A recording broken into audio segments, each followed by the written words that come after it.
Viral di media sosial video iring-iringan mobil Presiden Joko Widodo. Jokowi memberikan jalan terhadap ambulans.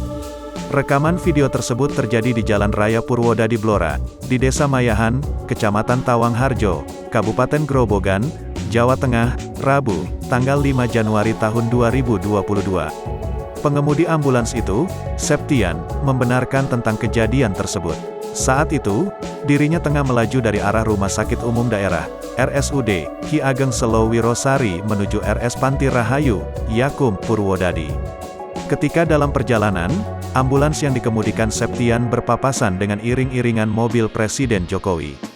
Adapun rombongan Presiden Jokowi melintas dari arah Purwodadi menuju SDN 3 Ngelinduk, Kecamatan Gabus, Grobogan untuk meninjau vaksinasi anak usia 6-11 tahun.